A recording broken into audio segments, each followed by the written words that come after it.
He grew up calling her mother, believing he was the son of a proud chief. But one day, a woman in rags appeared and screamed, "My son! My son!" Suddenly, everything he knew was a lie. His family, his identity, even the love he cherished. Was it all built on deception? Watch as a boy's world is torn apart, and the shocking truth comes to light. It all started on a sunny afternoon. The sun burned hot over the small town, the marketplace buzzing with voices, the smell of roasted corn and fried plantain filling the air. In the middle of the crowd, a boy walked proudly, his head held high. His name was David Johnson, son of the respected Chief Williams Johnson. People greeted him warmly. He was known as the chief's only heir. But suddenly, the lively market grew quiet. Heads turned. From the corner of the road, a ragged woman appeared. Her wrapper was old, her face wrinkled, her tray of oranges shaking in her trembling hands. The moment she saw David, she dropped the tray, oranges rolling across the dust. Her cry pierced the air. "My son! My son!" Everyone froze. The woman ran towards David, her knees hitting the dirt as she clung to his legs. Tears streaked her face as she wailed louder, her voice breaking like glass. David staggered back, ashamed and angry. People whispered, staring at him with wide eyes. "Leave me alone. I don't know you," he shouted. But the woman held on tighter, crying as though her heart would break. "You are mine. They stole you from me. I carried you in my womb. I fed you with my breast. You are my child." The crowd gasped. The words cut into David like a knife. His body shook. The laughter, the greetings of the market, all gone. Now, all eyes were on him and this strange woman. His ears rang with her cry, "My son, my son." He pushed her away roughly, and she fell to the ground. Yet even on the dirt, she reached for him, her voice trembling. "You can reject me, but the truth will never die." David ran. He did not stop until he reached the gates of the chief's compound, his heart pounding. But even as he slammed the gate shut, her voice still echoed in his head.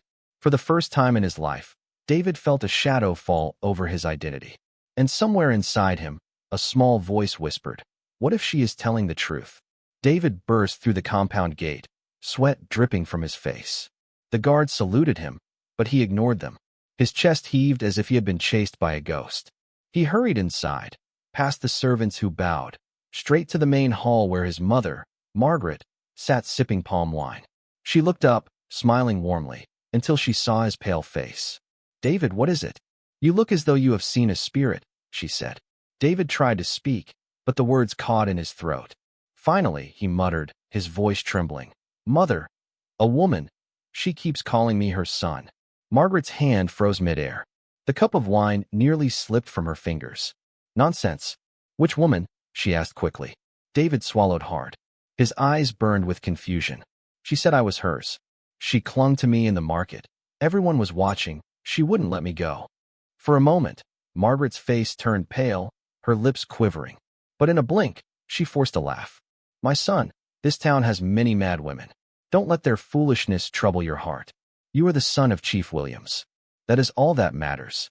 But David's heart did not settle. Something about her reaction, it was too quick, too shaky. At that moment, Chief Williams entered the hall, his staff of authority in hand. He looked at his son's troubled face. "What troubles you, David?" David hesitated, then repeated the story. Chief Williams listened silently, then let out a deep laugh that echoed through the hall. "A hungry woman trying to gain attention, nothing more. My son, pay her no mind." The servants laughed nervously, but Margaret's hands trembled on her wrapper. She kept her eyes low, afraid her husband would notice. That night, while the household slept, Margaret paced her room like a caged bird. Her secret pressed heavily on her chest. She whispered to herself, tears sliding down her cheeks. "Why won't this woman leave us alone? If the truth comes out, everything will scatter." Unknown to her, Chief Williams lay awake in his own chamber, Ruth's cry echoing in his head. Though he had laughed it off, a seed of doubt had been planted. And doubt, once planted, never sleeps. The night was heavy with silence. Crickets sang outside, but inside Chief Williams's room, sleep refused to come. Ruth's desperate cry, my son," kept replaying in his mind like a drumbeat. He clenched his fists. He was a man of respect, a man whose words carried weight in the council. How could a ragged market woman dare to claim his only son? And yet, the way she cried, the way she looked at David, that was not madness. That was pain. Williams turned and glanced at Margaret, who was pretending to sleep. Her breathing was too quick, her shoulders too tense. Something was wrong. By dawn, his decision was made. Without a word to his wife, without a word to his son, Chief Williams called for his personal aid. Find a way to collect some of David's hair, quietly, and send it to the city hospital. Ask for a blood match. No one must know, he instructed in a low tone. The aide bowed and left. Williams's heart pounded. He prayed the test would prove Ruth a liar. Days passed slowly. David walked through the town, but whispers followed him now. People had seen Ruth's outburst. Some said she was mad. Others said, there must be fire where there is smoke. David heard the whispers and grew restless. He confronted his mother one evening. Mother, why does this woman keep calling me her son? Tell me the truth. Margaret's face stiffened. She forced another smile, but her eyes betrayed fear. My child, I gave birth to you myself. Do not let anyone confuse you, she said. But deep down, David's heart was unsettled. He remembered the woman's tears, her trembling hands, her voice filled with something he could not explain, something real. On the fourth day, the envelope arrived. Chief Williams sat alone in his study as rain tapped the windows. His hands shook as he tore it open. His eyes scanned the paper. His breath caught in his throat. Result: David Johnson, not biologically related to Williams Johnson. The paper slipped from his hand. His chest tightened. The room spun. Everything he had built, everything he believed, was a lie. And outside his study door, Margaret stood, her ear pressed to the wood, tears running silently down her face. She knew the storm had come. The rain had not stopped. Thunder rolled across the sky as if the heavens themselves were angry. Inside the study, Chief Williams sat frozen. The DNA results spread across his desk like a poisonous snake. His whole body trembled. Not my son. The words stabbed him again and again. He rose suddenly, gripping the paper in his fist, and stormed out of the study. His steps echoed down the corridor until he reached the bedroom. Margaret was sitting at the edge of the bed, wringing her hands. She had been waiting, dreading this very moment. When Williams entered, his face was a mask of fury and heartbreak. He slammed the paper onto the table. Margaret, who is David? If you value your life, tell me the truth now. His voice broke under the weight of betrayal. Margaret gasped, her eyes wide. Tears spilled instantly. She fell to her knees, clutching the hem of his wrapper. Please forgive me. I was afraid you would leave me. You wanted a child before you traveled, but I could not conceive. I stole Ruth's baby. I raised him as ours. Forgive me, my husband, forgive me. Williams staggered back as if struck by a spear. His chest heaved. His breath came in painful gasps. You what? You robbed another woman of her child? You buried me in lies for years. Margaret clung to his legs, weeping bitterly. I did it for us. For you. For this family. I could not bear the thought of you forgetting me in a foreign land. Williams shoved her away. His eyes burned with tears he could not stop. He paced the room like a wounded lion. All these years, I called him son. I loved him as mine. And you? He pointed at her with trembling hands. You made me a fool before the world. Margaret buried her face in her palms, shaking with guilt. The door creaked. David stood there, his face pale, his body stiff. He had heard everything. Mother, father, what is happening? Who am I? His voice trembled. The silence that followed was heavier than thunder. And in that silence, David's world began to crumble. The air in the room was thick with silence. Only the rain outside dared to speak, tapping endlessly against the windows. David's eyes darted from his father's trembling hands to his mother's weeping face. Tell me it's a lie. Please, someone tell me it's not true. David's voice broke. Margaret tried to rise, her knees weak, but David stepped back, his face twisted with pain. My son, forgive me, she sobbed. Don't call me that. If I'm not your son, then who am I? David shouted, the words cutting through her like a blade. She covered her face and wept loudly. Chief Williams stood stiff, his staff leaning against the wall. His voice was heavy, filled with sorrow. David, you are my son. Blood may not tie us, but my love for you does. I raised you. I clothed you. I taught you what it means to be a man. David shook his head, tears streaming. But if she stole me, Then who gave birth to me? Who was my real mother? Before either of them could answer, thunder cracked across the sky, making Margaret jump. Williams looked at her with cold, accusing eyes. Tell him, Margaret. He deserves the truth, Chief Williams said bitterly. Margaret's lips trembled. She whispered, almost inaudibly, her name is Ruth. David staggered back as though the ground had shifted beneath his feet. His mind replayed the scene in the market, the ragged woman dropping her oranges, her desperate cry. My son, my son. Suddenly, it all made sense. His chest tightened. He could barely breathe. All my life has been a lie. You looked me in the eyes, called me son, and smiled. While you knew the truth, he shouted. Margaret reached for him, but he pushed her hand away. I don't know who you are anymore, David said coldly, then stormed out of the room, his footsteps echoing down the hall. The slam of his door shook the walls of the compound. Margaret collapsed onto the floor, wailing. Chief Williams sank into a chair, his hands covering his face. His voice came out hoarse, broken. The sins we hide always find their way into the light. Somewhere beyond the palace walls, Ruth sat in her small hut, whispering to the night sky. One day, my son will know the truth. That day had finally begun. The sun was blazing when the shout rose outside Chief Williams's compound. Servants rushed to the gates, confused, and soon the entire household gathered to watch. It was Ruth, the poor hawker woman, her wrapper torn, her hair scattered, her tray of oranges abandoned. She stood before the massive palace gates, her frail body shaking, but her voice louder than drums. Give me back my son. Chief Williams, you cannot hide him forever, she cried, her words piercing through the compound walls. People passing by stopped to watch. Within minutes, a crowd had gathered outside, whispering and pointing. Inside, David heard the noise. His heart pounded. He knew that voice. He rushed to his window and saw her, Ruth, weeping, her hands raised toward the sky. David, my child, I carried you in my womb. I nursed you with my breast. They stole you from me, she screamed. The guards moved to drag her away, but she clung to the iron gates, her fingernails scraping the rust. The world must know. The truth cannot stay buried, she cried. David stumbled back from the window, his breath ragged.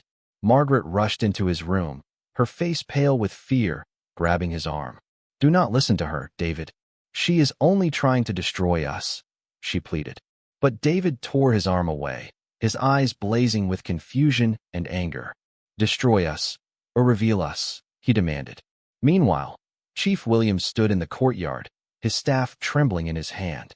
His eyes burned as he looked at the scene outside. His people, his neighbors, his enemies, everyone was watching. If Ruth's cries reached the wrong ears, the title he had worked so hard to earn could be stripped away. Yet in his heart, he knew she was not lying. Chief Williams raised his hand to the guards, his voice heavy. Let her go. Do not harm her. The guards froze, confused. Ruth fell to her knees in the dust, lifting her hands to him. Chief, give me back my child. You have had him long enough, she sobbed. The crowd gasped. The compound fell silent. And in that silence, David stepped out into the courtyard, his face pale, but his voice trembling with fire. If she is my mother, then I want to know. The words hit like thunder. Gasps filled the air. Margaret's cry rang out from behind him. Chief Williams's heart sank deeper than ever before. The crowd outside the gates eventually scattered, but Ruth's cries lingered in the compound like smoke after a fire. That night, the moon hung low, pale and watchful. David could not sleep. Every time he closed his eyes, he saw Ruth's face pressed against the iron gates, her tears mixing with dust. Her voice rang in his head. I carried you in my womb. I nursed you with my breast. He rose from his bed quietly. The compound was asleep, the guards drowsy at their posts. With his cloak wrapped tightly around him, he slipped out through the side gate and walked toward the edge of town, his heart pounding with each step. The path was dark, but he knew where she lived. The whispers of the market women had told him. The mad woman Ruth, who sold oranges near the old well. He reached her hut at last. It was small, its roof patched with palm fronds, the walls leaning like they could fall with a single push. Inside, a candle flickered weakly. Ruth sat on a mat, mending her torn wrapper with shaking hands. When she looked up and saw him, she froze. For a moment, her lips trembled, afraid it was a dream. Then her eyes filled with tears. "David, my child," she whispered. David's throat tightened. He wanted to run, yet his feet refused to move. If you are truly my mother, prove it," he said hesitantly. Ruth's hands shook as she reached for a small wooden box by her side. She opened it slowly and pulled out a faded baby blanket, yellowed with time. On it was stitched a name with thread almost gone, "My precious." She laid it gently before him, then took out a tiny bracelet made of cowries and beads. "This was yours. I tied it on your wrist the day you were born. When they took you, it was the only thing left in my hands. I kept it, waiting for this day," Ruth said, her voice trembling. David picked up the bracelet, his eyes burning. It fit perfectly in his palm, as though it had been waiting all these years. His chest rose and fell rapidly. His lips quivered, and then, before he could stop himself, he fell into Ruth's arms. For the first time, he felt the warmth of a mother's embrace. Ruth wept into his hair, rocking him like a child. "You were mine before the world stole you, and you will always be mine," she whispered. David closed his eyes, his tears wetting her shoulder. For the first time in days, he felt something he couldn't deny, belonging. Far away in the palace, Margaret woke suddenly from her sleep, her heart pounding. A strange fear gripped her, as though somewhere, her son was slipping from her hands. Margaret had not slept a wink. She lay awake, staring at the ceiling as the night dragged on. The silence of the palace felt too heavy, too strange. Something inside her whispered that David was no longer where he was supposed to be. She rose quietly and walked to his room. The door was shut, but when she pushed it open, her heart sank. His bed was empty. "No, no, he can't," not to her, she whispered, her knees weakening. Her mind raced. Where else could he be at this hour? The answer stabbed her like a knife: Ruth. That wretched woman. She wrapped her shawl tightly around her shoulders and slipped out of the compound through the back gate. The guards did not question her. She was the chief's wife. Her feet carried her down the narrow paths of the town, guided by a fire burning in her chest. Finally, she reached the crooked little hut at the edge of the market. Through the thin wall, she heard voices, David's voice. His laughter was faint, broken by tears, but it was laughter all the same. Margaret's heart twisted painfully. She edged closer and peered through a crack. There he was, her son, sitting on the mat beside Ruth, his head resting on the woman's shoulder as she stroked his hair. The tiny bracelet glimmered in his hand. Her breath caught. A sharp cry rose in her throat, but she pressed a hand to her mouth to keep from screaming. Her entire world was slipping through her fingers. "She cannot have him. She will not take him from me. Over my dead body," she whispered into the darkness. By the time she returned to the palace, her eyes had hardened. She was no longer the weeping, guilty wife. She was a mother prepared to fight. But fight with what? Margaret walked into her chamber and opened the chest at the foot of her bed. She pulled out a small bottle wrapped in cloth, a bitter herb mixture, dangerous if swallowed. Her hands shook as she stared at it. "If Ruth does not stop, I will make her stop," she whispered to herself. The moonlight glinted on the bottle as her trembling fingers closed it again. In the stillness of that night, a dangerous seed was planted, not of guilt, but of desperation. And desperate people are capable of anything. The first cock crowed, and a faint light broke across the sky. But inside Ruth's hut, there was no peace. She was kneeling by the fire, preparing a simple meal for David, who still slept soundly on the mat. Her lips moved in soft prayers of gratitude. Then, the door flew open. Margaret stood in the doorway, her eyes bloodshot from sleeplessness, her body trembling with rage and fear. "So it's true. You've bewitched him, haven't you? You've stolen my son from me." Her voice was sharp, trembling. Ruth rose slowly, startled but calm. She wiped her hands on her wrapper and faced her rival. "Margaret, you and I both know he is mine. No witchcraft, no lies, only the truth of his birth. The blood that runs in his veins is mine," Ruth said softly. Margaret stepped forward, her fingers shaking as she pointed at Ruth. "You dare stand before me and speak of blood? You know what it took me to give that boy a future. I clothed him, fed him, raised him as a prince while you hawked fruits on the roadside. You want to rip him away after all these years?" she said bitterly. Ruth's eyes glistened, but her voice carried strength. "Yes, you raised him. For that, I will never curse you. But you cannot cage truth forever, Margaret. The boy deserves to know who his mother is, and to choose for himself. Margaret's lips quivered. Her hands clenched into fists at her sides. Choose? Do you think he will choose a beggar over me? Do you think he will abandon everything I gave him for your tears? Her voice cracked, betraying the fear beneath her anger. David stirred on the mat. His eyes fluttered open. Confusion swept across his face as he saw the two women, his two worlds, standing like enemies before him. Mother? He said weakly. Both women turned instantly. Ruth took a step toward him, but Margaret blocked her path. Stay away from him. David, get up. You're coming home with me. Now, Margaret commanded. But David did not move.